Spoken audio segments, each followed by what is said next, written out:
eh, memang apa ya namanya? Kalau di kan kita mulai berkembang ya. Jadi ada tahap-tahapan perkembangan. Kan kita berkembang dari asalnya bayi ya. Kayak Yusril pas saya SMP kan berarti masih bayi katanya tadi ya. Kan itu berkembang tuh. Dari mulai bayi, terus bisa ngeliat, terus mulai bisa megang, terus mulai menggigit, habis itu merangkak. Nah, itu kan secara fisik ya, habis ngerangkak, duduk dulu, habis duduk merangkak, terus jalan. Itu kan ada tahapan-tahapan perkembangan. Secara fisik ya, kita tumbuh gigi, terus macam-macam lah. Tumbuh macam-macam lah. Tapi ketika SMP itu, ketika kecil juga kita udah mulai kenal nanyain istilah-istilah. Misalkan apa sih waspada gitu. Bahagia itu apa? Jadi kita mulai nanyain konsep-konsep yang kata-kata yang sering diomongin sama orang tua, kita mulai nanyain itu. Nah, khusus untuk SMP nih, terutama ini karena mulainya jadi SMP. Kenapa mulai SMP? Karena secara fisik organ-organ reproduksi, organ-organ genital kita mulai masuk ke fase matang. Ya, fase matang tuh artinya siap digunakan. Jadi ibarat mangga nih, kalau mangga matang harus cepat-cepat dipanen kan, kalau enggak jadi buruk lah, jadi busuk ya. Nah, sama juga kayak organ-organ kita ya, kalau kakinya udah matang, udah siap jalan ya jalan dong. Kalau belum lari ya masih nggak bisa lari, mau maksain lari juga anak kecil kan sering jatuh. Nah, organ-organ reproduksi itu udah mulai meningkat, hormon-hormon naik. Nah, maka di situ mengasosiasikan bahwa cinta itu sesuatu yang harus diekspresikan. Nah, jadi merasa bahwa keinginan untuk memiliki atau dimiliki sama seseorang itu seolah-olah jadi cinta namanya. Itu SMP tuh. Makanya orang sering nyebut, dimulai aja dari SMP. Dan itu terus berlanjut seiring pengalaman nggak berubah nih. Jadi semakin banyak keinginan untuk memiliki, menguasai, atau dimiliki, atau dikuasai sama orang lain. Dalam rangka itu ekspresi, karena hormon-hormon yang ingin diekspresikan, itu seolah-olah disebut cinta, padahal bukan. Nah, itu yang harus waspada ya. Jadi makanya harus ada yang namanya jadian lah, terus kalau sama aku berarti kamu nggak boleh sama yang lain lah. Itu kan tipe-tipe di mana cinta itu didefinisikan secara salah ya. Kenapa cinta didefinisikan secara salah ya? Karena sebetulnya esensi atau hakikat cinta itu, jadi cinta itu bukan kata sifat, bukan juga perasaan, tapi cinta itu kata kerja. Jadi kalau kita mencinta, maka harus ada yang dilakukan. Nah, contohnya nih, kalau ibu kita cinta sama kita, ya pasti akan melakukan sesuatu buat kita, gitu.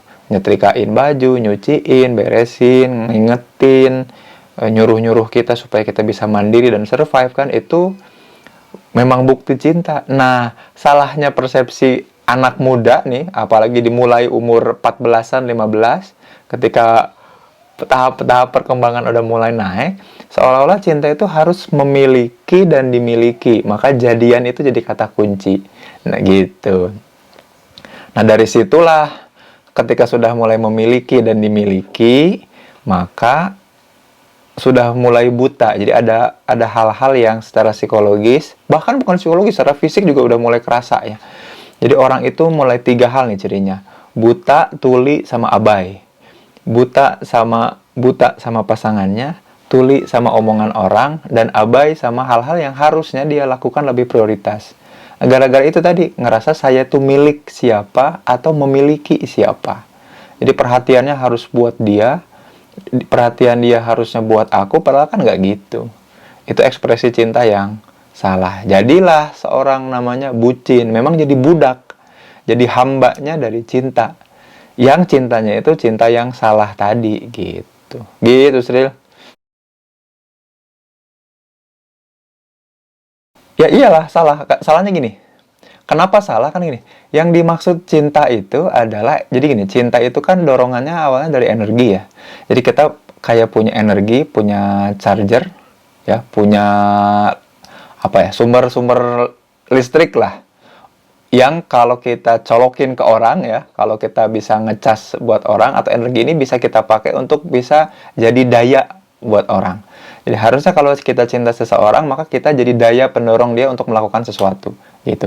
Jadi kalau sama kayak orang tua kan, kalau orang tua kita cinta sama kita, pasti apa-apa yang dilakukan terhadap kita itu memang sebagai cara beliau-beliau untuk mendorong kita, sebagai daya mereka untuk membuat kita jadi seseorang yang bermanfaat, seseorang yang mandiri, ya nggak? Seseorang yang bisa bertumbuh dan berkembang. Itu cinta yang benar. Maka contoh cinta yang benar itu pasti dari situ. Gitu. Nah, salahnya cintanya yang nggak benar adalah cinta ini jadi keharusan untuk memiliki seseorang. Coba bayangin. Jadi tiba-tiba Yusril itu menyukai seseorang dan menjadikan seseorang ini milik Yusril, padahal orang tuanya nggak memperlakukan itu ke dia. Kebayang nggak? Jadi dia diminta, atau Yusril diminta sama ceweknya Yusril untuk memberi perhatian ke dia yang Yusril nggak pernah diminta perhatian itu sama orang tua. Jadi orang tua tuh nggak pernah minta gini, Sril, ayo dong ke mama, tanyain udah makan belum, kenapa nggak ada kabar, tega. Kan nggak pernah gitu orang tua. Nggak pernah betul-betul. Jadi istilah lebih istilah lebih ilmiah dan kejamnya itu adalah mengkapitalisasi, seolah-olah lu tuh milik gua dan udah itu aja. Itu kan jadi diperbudak sama istilah yang konon katanya cinta padahal bukan gitu. Jadi sebetulnya salah nggak? Salah banget, karena yang jadi salah itu karena dia bukannya menjadi energi untuk mengubah, jadi daya untuk menggugah, malah dia jadi cara kita untuk memble, jadi cara kita untuk jadi jatuh dan down. Itu juga luar biasa gitu. Itu yang salah gitu. Sedih, cinta yang salah tuh yang begitu. Waspadalah. Ketika kita mulai ini ya, karena ya memang alamiah sih, wajar banget sih kalau kita menyukai lawan jenis ya, apalagi di umur-umur dimana lagi istilahnya tuh ranum lah, lagi matang-matangnya lah. Itu wajar banget, lagi baru gede banget, jadi mulai lagi kembang-kembangnya lah. Wajar banget kita untuk menyukai lawan jenis. Nah di situ, tapi ketika sudah mulai ada ikatan dan kepemilikan, apalagi perhatian yang spesifik, itu otomatis tuh. Nah secara biologis aja hormon-hormon itu udah ngasih yang lebih banget. Kayak misalkan hormon oksitosin, bahagianya luar biasa berlebihan. Serotonin, seneng, energinya penuh. Dopamin, kita kuat dan kebal terhadap sesuatu. Nah, hormon-hormon itu ngerendam logika. Jadi otomatis kita nggak akan sadar, otomatis kita nggak akan bisa mikir. Bawaannya tuh ngerasa bersalah terus sama dia, bawaannya tuh kangen terus, pengen deketan terus ngerasanya tuh semua hal atau semua teman, semua orang yang mencoba untuk mencegah aku deket sama dia tuh seolah-olah mereka itu pihak-pihak oposisi yang nggak ngerti bahwa ini tuh penting untuk diekspresikan gitu. Jadi nganggap bahwa orang tua, teman-teman yang ngelarang hubungan kita tuh kejam, akan aku lawan mereka gitu. Jadi seolah-olah penjahatnya tuh orang lain gitu. Seolah-olah kita berdua tuh yang paling bener. Saking butanya tadi. Apa yang membuat buta? Ya tadi, secara fisik dibutakan, secara psikologis juga dibutakan. Nah dari mana awalnya? Tadi, dari adanya ikatan atau jadian-jadian atau kesepakatan yang tadi yang disebut dengan pacaran. Itu kan kesepakatan itu yang bikin perhatian dan rasa kepemilikannya makin tinggi gitu, Sril. Nah kalau nanya gimana caranya, ya berat, susah itu. Makanya saya sempat share di feeds ya, saya sempat share video yang bilang percuma ngingetin atau ngomong sama bucin itu ya kayak gimana ya, sama kayak ini, mohon maaf nih ya, bukan menyinggung kaum tertentu. Misalkan kayak lagi ngomong sama orang buta tentang seperti apa sih warna krem. Apa bedanya krem sama putih. Kan susah ngejelasinnya ke orang yang memang nggak bisa ngelihat, ya nggak? Atau misalkan, iya kan bingung. Atau susah ngebisikin orang yang tuli. Iya nggak? Nggak bisa, susah. Nah makanya satu-satunya cara adalah mendoakan dia cepet-cepet sakit hati dan putus gitu. Karena memang cara satu-satunya lepas itu yaitu diselingkuhin, dianya sakit hati, putus. Pasti balik lagi dengan menangis-menangis kan, gitu. Dan seolah-olah jadi korban. Itu nyebelinnya orang bucin tuh gitu. Lagi jadi bucinnya nganggap kita setan dan penjahat, tapi udah tobat dari bucin, pulang ke kita seolah-olah berlaku seperti korban yang butuh untuk diselamatkan. Kan jijik ya, lumayan menjijikan tuh bucin itu. Punya teman-teman yang bucin itu lumayan menjijikan. Gitu. Maka kita harus enyahkan tuh para bucin-bucin tuh dari muka bumi. Dan gitu. Makanya Sri kalau nemu bucin langsung diculik aja, diciduk. Susah sih, tapi susah. Gitu Sri.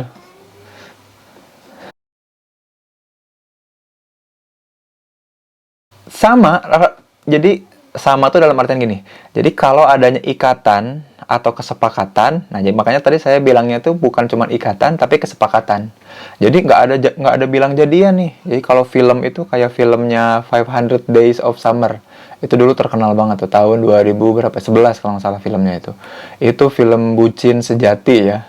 Film bucin dan film HTS ya, hubungan tanpa status itu. Judulnya 500 Days of Summer. Mereka nggak ada hubungan, nggak ada ikatan ya, nggak ada ikatan betul-betul bilang mereka pacaran gitu ya.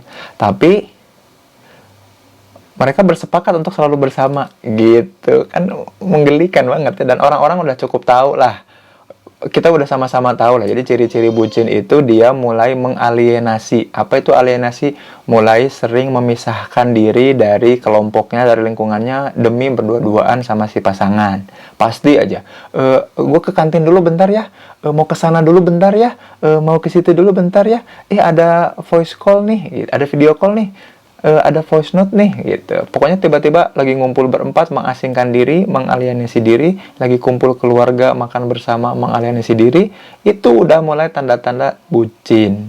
Gitu. Jadi walaupun nggak ada kejadian, tadi makanya selain ada ikatan, yang kedua ada kesepakatan. Jadi walaupun hubungannya tanpa status, selama kesepakatannya saling memiliki, kepemilikan, gitu. Katanya cuma teman, tapi jalan sama teman lain nggak boleh, cemburu. Kan itu bucin udah susah Sri.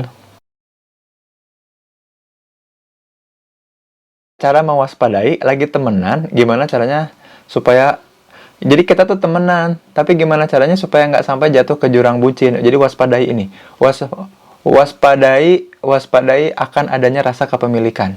Dia itu bukan milik kita, aku juga bukan milik dia. Ya temenan aja. Kalau pengen bareng sama dia, ya bareng aja. Kalaupun enggak, ya harusnya nggak apa-apa. Nah, kalau mulai ada rasa kepemilikan, kok dia tiba-tiba nggak sama aku, itu hati-hati. Itu udah mulai, oh ada yang salah, buru-buru istighfar. Gitu. Bahkan orang tua juga kan nggak boleh bilang anaknya itu anaknya dia. Itu kan titipan Allah, gitu. Ya nggak?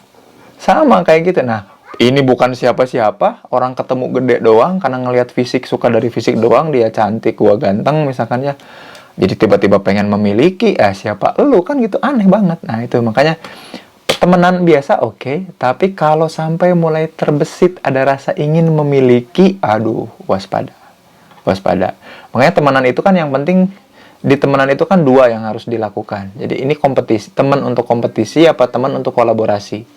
Jadi, wah, aku tuh punya teman supaya aku punya standar kompetisi. Kalau dia nilainya 9, ya gue harus 10 dong. Kalau dia udah ngelakuin ini sedemikian banyak, gue harus lebih dong.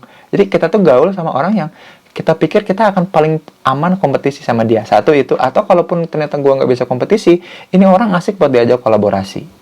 Nah, kalau bukan kompetisi, bukan kolaborasi, malah ingin memiliki, hancur udah. Hancur aja. Hancur. Bahaya itu.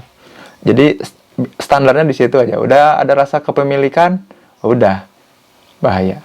Nah, kecuali kalau udah pengen ada rasa kepemilikan, disahkan pakai suratnya. Jadi memiliki motor aja harus ada suratnya kan, BPKB, STNK, ya nggak? Nah, kalau ingin memiliki secara sah, ada suratnya. Surat nikah namanya. Itu dia yang harus dipakai. Walaupun surat nikah juga kan tetap bukan berarti sepenuhnya memiliki. Gitu.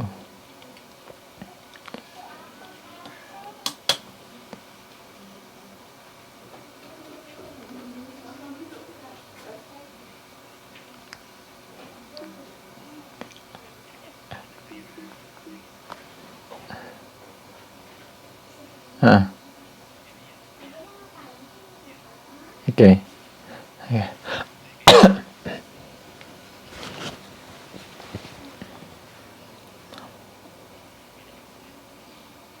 Ya.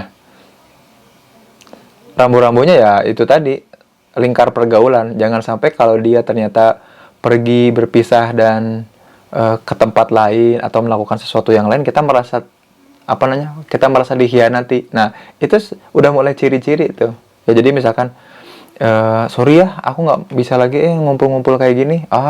Kamu udah nggak cengli nih, mau kemana nih, nggak solider. Ya bukan nggak nah itu udah mulai nih, kita udah bucin. Ya, kita udah mulai ciri-ciri bucin gitu. Jadi, atau kemana sih kok kamu jadi berubah, agak beda. Oh enggak kok, aku nggak beda, aku cuma bertumbuh aja, aku nggak mau cuma gini-gini aja, pengen juga gaul sama yang lain. Oh, nah ketika kita mulai ngerasa kok aku yang ngerasa dikhianatin ya, kok dianya biasa aja, itu tanda-tanda kita udah punya rasa kepemilikan itu. Nggak apa-apa, nggak usah dijaga lah. Nggak usah dijaga gini, kalau dianya yang baper, ya kan kita harus tetap logis dong. Kalau dianya yang baper, ya kita harus tetap bilang, harus tetap logis kita dan bilang, loh sorry ya, aku di sini tuh untuk belajar karena kamu tuh memang istimewa di bidang biologinya. Aku masih belum mikir bahwa kamu tuh istimewa di bidang lain yang membuat kita harus ada hubungan bersama. Sorry ya, jangan GR gitu. Nanti kan dia pasti muak dan marah sama kita, ya nggak apa-apa. Supaya hubungan kita tetap terjaga di logis itu. Paling dia akan bilang ke teman-temannya, wah si Yusril mah tidak mengerti perasaan wanita. Ya emang nggak ngerti perasaan. Karena yang hubungan kita selama ini dibangun atas dasar ingin dapat nilai akademis itu. Aku butuh dan mengakui kamu karena akademisnya. Untuk soal perasaan, kalau aku pikirin, nggak akan nyambung. Karena pikiran itu bukan perasaan. Jadi ada dua yang terpisah nih. Pikiran-pikiran, perasaan-perasaan. Kalau perasaan dipikirin, pusing. Karena memang perasaan itu bukan untuk dipikirkan. Kan memang untuk dirasa kalau perasaan. Jadi memang harus kejam aja, nggak apa-apa. Oh, saya waktu SMP, SMA kejam banget ya. Tiba-tiba ada yang deket banget, misalkan ada temen cewek yang deket gitu, terus dia bilang, Zen, kok kamu deket banget sih sama aku, kamu ada rasa nggak sama aku? Enggak. Terus dia nangis, salah gue gitu kan, aku jujur ya, orang bilang enggak, daripada bilang gimana ya, ngawaduk, udah mau bohong, udah malah mempermainkan perasaan kan, mending to the point aja, enggak gitu. Dan akhirnya kan dia kesel dan bilang ke teman-temannya, ayo jangan deketin si Zen. Ya nggak apa-apa, ya kan aku yang ngedeketin, tenang tenang aja. Nah itu kurang ajar tuh kadang-kadang. Teman-teman kan suka ngeceng-cengin ya, cie. Iya, itu teman kurang ajar itu yang kayak. Tapi memang karena ngegodain sih, makanya semakin cool kita, semakin mencoba untuk cool ya, maka dia akan semakin, kan gini, orang itu paling seneng ngegoda seseorang yang kalau godaan itu berhasil membuat seseorang tuh kelabakan dan panik ya. Jadi misalkan dicie-cie, kitanya jadi GR, jadi ngambek, terus bilang, jangan gitu, aku nggak suka gitu. Itu makin seneng digodain terus gitu. Jadi ketika dia ngegoda, ya udah kita pura-pura diem aja atau pura-pura dia nggak ngomong. Mending buta, tuli, dan abai karena kita mempertahankan logika, daripada kita buta, tuli, dan abai karena jatuh ke jurang bucin. Biarin aja, cuekin. Kan Rasul juga gitu ya. Rasul kan dibully sama kaum Quraisy, sama kaum kafir, kan dilemparin. Ya cuek aja, kalau ditanggepin mereka seneng. Ya nggak? Misalnya kalau lagi jalan nih mau ke masjid, dilempar sama kotoran unta kan Rasul tuh. Insya Allah ya. Tapi kan cuek aja. Nggak bilang, ini tuh tai, tahu, jangan dilempar-lempar. Gitu kan, nggak gitu. Diam aja, cuek. Gitu. Terus tiba-tiba suatu saat pas lagi keluar rumah, mau berangkat, udah siap nih, udah prepare dilempar. Tapi kok nggak ada yang lempar? Kok ada yang aneh kan? Didatengin tuh rumahnya, diketok. Lo kenapa nggak ngelempar lo, tumben? Oh, lagi sakit nih bro, ya udah didoain. Jadi masuk Islam kan? Gitu. Maka nanti kita, kalau kita konsisten dan bertahan dengan kecuekan kita, ada orang-orang atau teman-teman yang akhirnya mulai tobat dan sadar, lu kenapa sih kalau digodain malah diem gitu? Elegan banget sih respon kamu. Ya elegan lah. Orang yang lu ceng-cengin itu nggak ada alasan, nggak beralasan, dan nggak ada faedah. Wes. Jadi baper lagi nanti dia. Rudet memang zaman-zaman penuh kebaperan sih. SMP SMA itu rudet memang. Makanya cepat-cepat kuliah ya, biar kita cepat-cepat bisa langsung nikah aja lah. Tuh, kata hijrah.io itu teman nggak ada akhlak, itu memang bener. Teman, kadang-kadang kita tuh temenan sama teman-teman yang nggak ada akhlak. Bagaimana cara kita untuk menjaga ya? Kita ngasih contoh sih. Menjaga teman-teman itu dengan ngasih contoh. Jadi makanya yang gimana ya? Kalau ngelihat riwayat-riwayat sirah-sirah nabawiyah ya dari nabi-nabi sebelumnya, sebelum Rasulullah SAW, itu kan kebanyakan dakwahnya dakwah-dakwah frontal tuh. Misalkan kalau kita nggak suka seseorang pacaran, terus kita bilang, lu jangan pacaran dong, itu tuh dosa, nggak boleh, itu maksiat, dibakar kita. Orang nggak suka dibilang gitu. Itu kan yang dicontohin sama Nabi Ibrahim kan. Nabi Ibrahim bilang, jangan nyembah berhala, ngapain sih? Nih, lihat, berhala aja di apa-apain, dia nggak bisa ngelawan. Ya kan Nabi Ibrahim kerja, waktu itu ngacak-ngacak tuh. Ngacak-ngacak ruangan penuh berhala.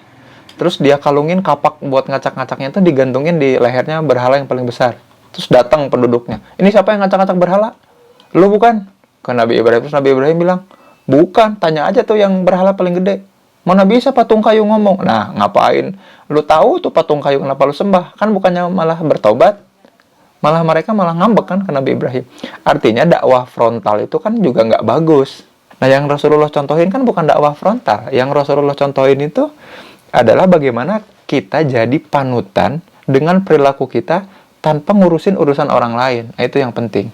Jadi kalau kita pengen ngejaga teman kita, pengen ngejaga lingkungan kita, bukan dengan teriak-teriak atau ngomong, atau tiba-tiba tanpa diminta ceramah ke mereka semua. Woi, tahu nggak? Pacaran itu menyebabkan bucin. Kemarin kata kasihan, aduh itu malah makin dilempar kita, makin dijauhin. Makanya yang dicontohkan sama Rasul itu adalah, ya udah kita aja fokus ke diri kita, fokus ke berkarya, fokus ke berprestasi, fokus ke hal-hal yang membuat orang tuh itu tuh nilainya bagus. Jadi bagi orang kafir Quraisy zaman dulu, jujur itu merupakan sifat yang paling diakui banget.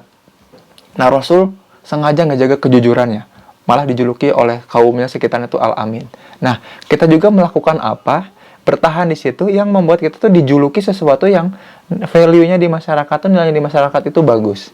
Sehingga nanti apapun yang kita katakan, kita ucapkan tuh orang tuh contoh dia aja nggak pacaran, tapi orang lain yang bilang, jangan kita yang bilang.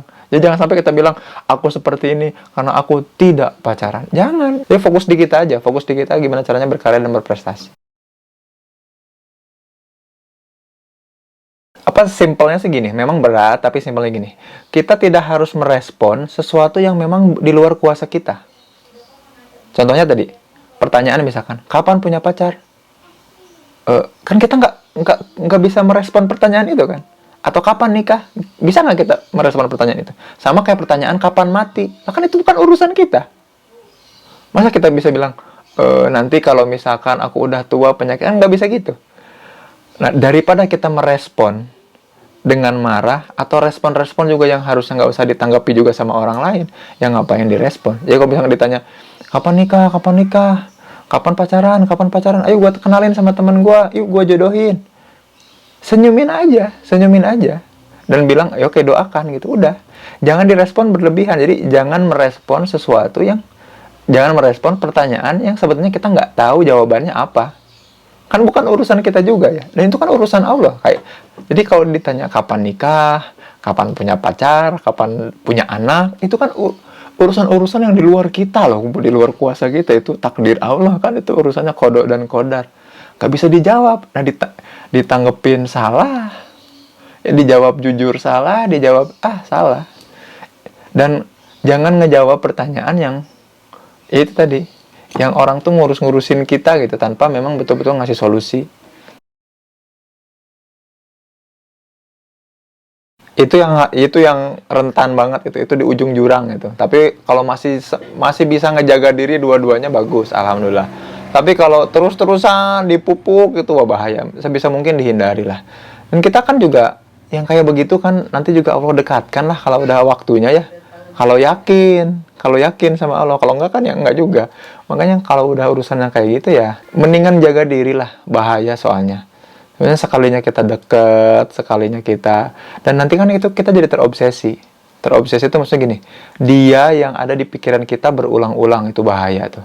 Jadi walaupun kita nggak berhubungan langsung, walaupun kita nggak dekat langsung, tapi dia ada di hati kita dan meracuni hati kita sehingga jadi obsesi, yaitu terus kita ulang dalam pikiran kita terus-menerus, malah jadi ilah kan. Makanya kan kenapa kalimat la ilaha illallah itu kan ilah, bukan rob ya.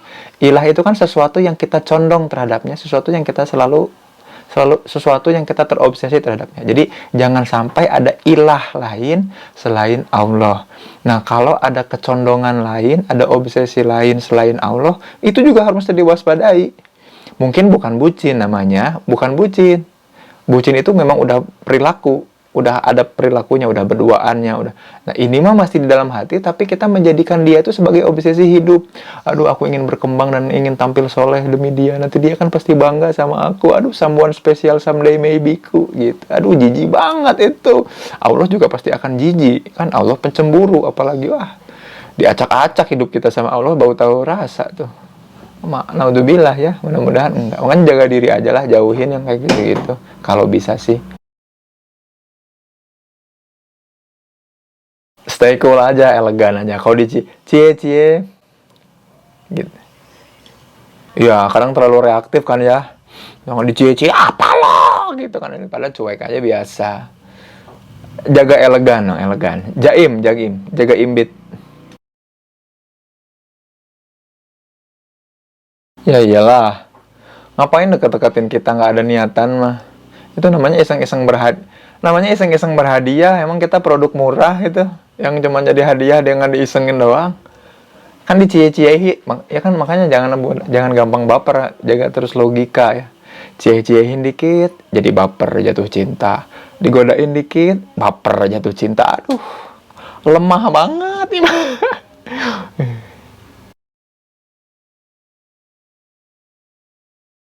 Emang butuh persetujuan dia gitu untuk putus, ya udah aja tinggalin. Kan di mana-mana hubungan itu dua pihak. Kalau satu pihak udah nggak mau, dia maksa terus supaya mau, ya udah aja jangan dihubungi lagi, tinggalin aja kan. Emang kita perlu persetujuan dia gitu untuk putus? Misalnya, aku mau putus ya, iya boleh, ya enggak lah. Ya urusan-urusan gue, kalau gue mau putus-putus sama kayak gini. Misalkan gini ya, sama aja kayak kita berrelasi atau berhubungan sama Mang Baso. Apakah Mang Baso boleh bilang gini, Neng, jangan nggak beli atau Neng, beli terus. Ya aku mah orang, ya tuh Mang. Kan gitu, sama juga sama dia. Jangan putus dong, kita lanjut hubungan. Ya terserah gue aja, hubungan-hubungan gue kok yang mau. Kalau gue nggak mau hubungan lagi ya udah nggak usah. Gitu. Digituin aja. Tapi memang berat sih, serial buat yang bucin mah untuk putus tuh berat. Kasihan sama dia, kasihan sama aku. Nanti kalau dia nggak sama aku, dia sama siapa yang sayang? Gitu. Seolah-olah dia tuh hidup tuh sebatang kara gitu, nggak punya. Seolah-olah dia tuh lahirnya tuh di download gitu, nggak punya orang tua. Aduh, kacau. Bucin tuh memang sok aneh-aneh memang kadang-kadang. Nyebelin. Boleh lah. Boleh chat doang mah. Cuman chat doang ya kan, kita sering chat ya. Saya juga di chat sama lawan jenis banyak banget nih. Ngundang misalkan, Kang Zain bisa nggak diundang untuk sharing di grup WhatsApp gitu kan, sering, nggak apa-apa. Yang jangan tuh ngechat yang nggak puguh gitu, tiba-tiba ngirim stiker ya. Gitu, itu yang iya, berisi gombalan, rayuan itu jangan, waspada.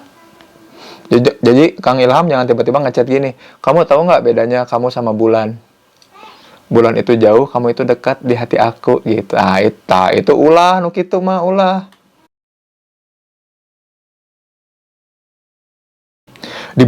Dibanting handphonenya ke muka si yang ngechat gitu.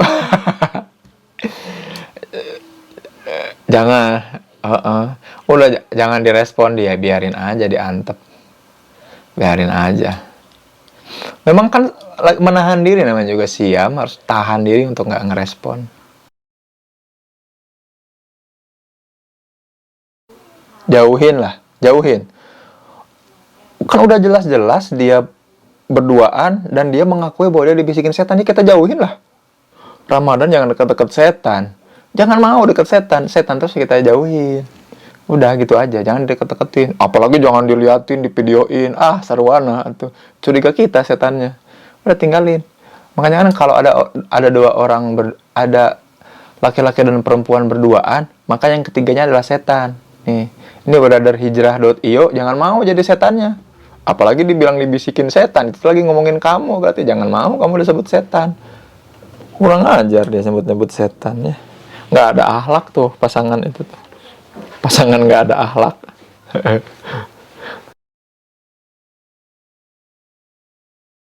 Harus dicek dulu nih, harus dipastikan dulu. Dia memang sengaja tebar pesona atau kamu yang terpesona sama dia? Kan ada juga orang yang nggak tebar pesona tapi memang mempesona, kan ada ya orang-orang spesial istimewa kan gitu. Kayak Yusril ini kan bisa jadi jaim-jaimnya kan bukan tebar pesona ya karena memang gitu aja. Kecuali ada orang yang memang sengaja dan dia bilang ke semua cewek-cewek tebar pesona, ya kita hindarin aja gitu. Kecuali kita yang baper, ih kok dia mempesona ya, unyu unyu uwu uwu gitu. Itu kitanya itu mah yang sama aja gitu. Ya boleh lah suka-suka kita. Kan kita boleh nge-follow siapapun yang ingin kita follow, unfollow siapapun yang ingin kita unfollow. Sekiranya kalau kita nge-follow orang malah membuat, ya tadi, jantung jadi dag-digdug nggak karuan, jadi lupa sama Allah, atau kalaupun ingat sama Allah tapi dengan cara yang salah gitu ya. Masya Allah, aduh subhanallah, mukanya, aduh ya Masya Allah, itu hidungnya, lubangnya ke atas gitu ya. Itu waspada. Ya nggak apa-apa kalau lebih bagus. Kalau memang lebih baik di unfollow, unfollow. Kalau ternyata membawa kebaikan ya kita follow. Kan saya juga tadinya mau main TikTok kan nggak jadi. Karena di TikTok tuh ya Allah itu kan ternyata parah-parah itu. Tadinya mau bikin konten-konten juga untuk mulai masuk di TikTok kan. Ini ada media sosial baru nih, gue masuk juga di TikTok deh. Mencobain gitu ya. Ya ampun, ternyata saya udah ngisi di situ. Tapi ternyata timelinenya kan isinya aduh. Rudet lah ngelihatnya. Udah mending pusing. Unfollow aja lah kalau nggak suka mah.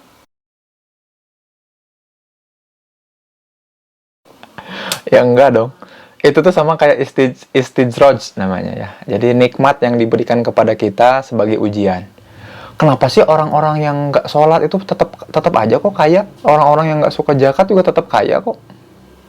Jadi nggak apa-apalah kita nggak zakat, nggak sholat juga yang penting kaya, kan nggak gitu alasannya.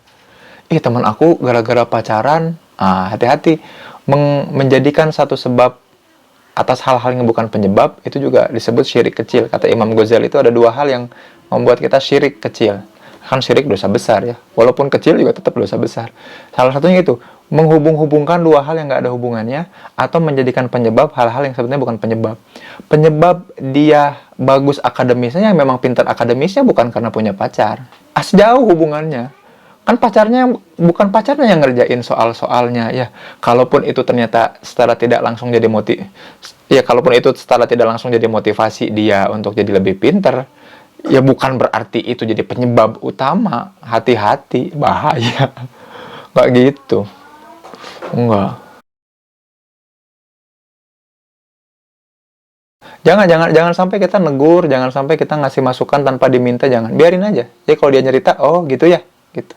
Oh gitu, udah aja cukup. Biarin aja. Jadi ketika mereka, jadi intinya gini, ketika mereka membanggakan sesuatu yang menurut keyakinan kita itu nggak bagus, jangan direspon, biarin aja. Nih gua sejak pacaran lihat nih, jadi kaya, jadi makan terjaga, badan jadi lebih bagus, pelajaran jadi bagus.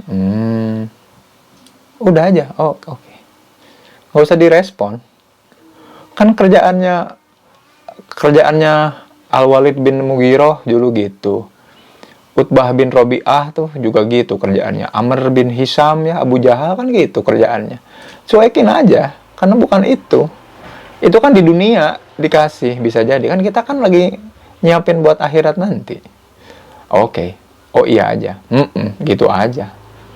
Kalau ditanggepin malah, wah kitanya ikut rudet, ikut pusing. Iya ya, hanya kenapa ya? Wah bahaya, kita mulai goyah itu. Aduh, pacaran aja gitu sama tembok gitu kan, udah bahaya nanti. Mulai halu jadinya kan. Kalau mengidolakannya sampai ekstrim, sampai di titik dimana kita melakukan satu kegiatan yang butuh pengorbanan untuk itu, misalkan butuh pengorbanan itu, kita menghabiskan waktu dan mengorbankan atau memprioritaskan itu lebih dibanding yang lain, itu bahaya.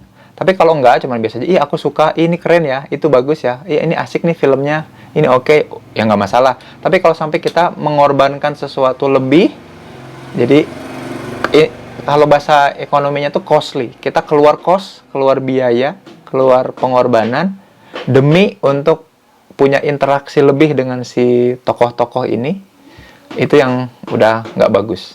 Kalau istilah ilmiah di psikologi itu namanya celebrity worship ya. Penghambaan terhadap selebritas, terhadap orang-orang atau tokoh-tokoh khayalan yang terkenal. Itu bahaya. Ya jangan niatin memutuskan silaturahim lah. Memutuskan kontak kan bukan berarti silaturahim. Kan silaturahim itu artinya kita menjalin hubungan itu dengan motif kasih sayang, menyatukan, menyuling, ar-rahim, kasih sayang. Kalau ternyata yang kita suling dan kita bangun itu bukan kasih sayang, bukan memutuskan silaturahim namanya. Jadi putus hubungan aja karena hubungannya tidak mengarah ke silaturahim. Gitu. Kan silaturahim itu tujuannya supaya ada kasih sayang yang terjadi. Kasih sayang siapa? Jadi hubungan yang kita lakukan supaya mengundang kasih sayang Allah, itu namanya silaturahim. Kalau hubungan itu tidak mengundang kasih sayang Allah, bukan memutus silaturahim namanya. Ya tidak berhubungan aja dulu lah, nggak apa-apa. Nah nanti kalaupun dia udah bisa mulai menjalin silaturahim lagi, kita bangun. Yaitu silaturahim yang gimana? Yang mengundang rahim, kasih sayang Allah. Gitu. Ya, jadi memang logika dan perasaan itu memang harus sama-sama kita ekspresikan. Tapi ekspresikannya itu bukan ke satu target khusus yang namanya pasangan atau pacar, tapi ke karya-karya yang membuat kita tuh dapat manfaat. Jadi intinya tuh gimana caranya semua energi dalam diri kita termasuk cinta itu mewujud di kenyataan tuh dalam rangka menyelamatkan kita, mendapatkan ampunan Allah dan mendapatkan kasih sayang Allah, gitu aja. Nah, kalau selain itu, hati-hati, kita mesti waspadai. Ini aku tuh ngapain ya? Jangan-jangan ini salah banget, ini jangan-jangan aku sedang tergelincir. Gitu, waspadai itu aja sih, teman-teman. Gitu. Insya Allah, wallahu a'lam.